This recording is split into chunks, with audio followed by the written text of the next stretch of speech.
Hello everyone, I'm here in Minsk and just spent my first night here, and I'm going to tell you a little bit about how I got here. While waking up at 4 in the morning is not my favorite pastime, I was thoroughly excited to begin what would no doubt become one of my more memorable adventures.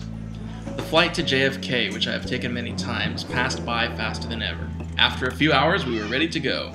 The 12-hour minimum flight to Europe, which in this case was 14 hours plus layover, was getting eerily easier and easier to accomplish. Fewer tranquilizers and I'm off to dreamland. Along the way, a 10-year-old boy made friends with us, bonding over our love of Pokemon on the DS. We learned that he was traveling from Connecticut with his aunt to Poland to visit his family, an adventure that would no doubt leave an impression on the young boy, the value of which would no doubt be lost to his school friends.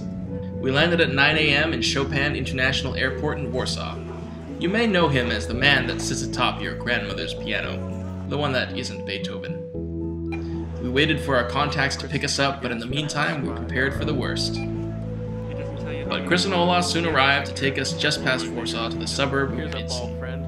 The road was green and the highways were narrow, and the route was dotted with lane closures and backups. But it was about this time that jet lag began to rear its ugly head like a demon poking you with a salad fork of fatigue.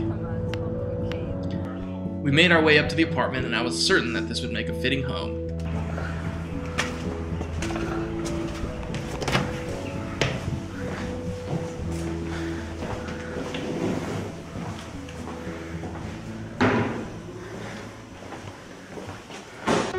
But there was no time to rest as we headed to the street to get our SIM cards.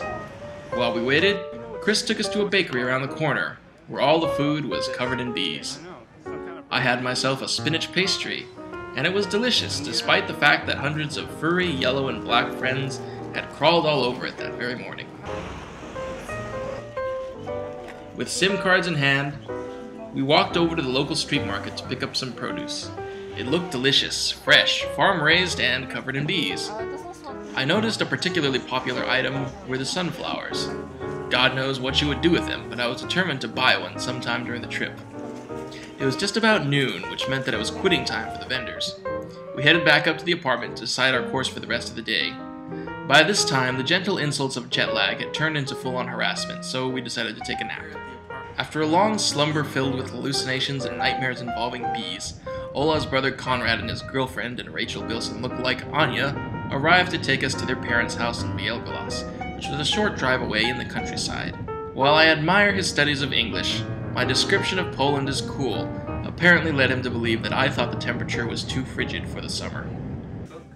The uniqueness of this trip comes from the fact that we would be spending a lot of time with relatives as opposed to glossing from city to city with a Lonely Planet book. But the pleasures of getting to know a family intimately meant sharing in the sadness as well as the joys. A few days earlier, Ola's mother had passed away and the family had been gathering to pray and prepare for the funeral, which we would be attending the following day. The family was charming to say the least. We ate a quick meal of cold cuts and homemade apple pie. This is called charlotka. Then we toured the home and awed at the family veggie garden, and marveled at the family veggie preservation cellar. Little pickles, homemade pickles. Wow. Pickles. And sandwiches. I don't know what that is, but this is where they make all of the homemade jam. Oh. But with sleep beckoning us, we headed back to the apartment in Minsk to prepare for what was looking to become a full week. Well, there you have it. That was our first day, and gotta get going soon, so I look forward to catching up with you later. Alright, bye-bye.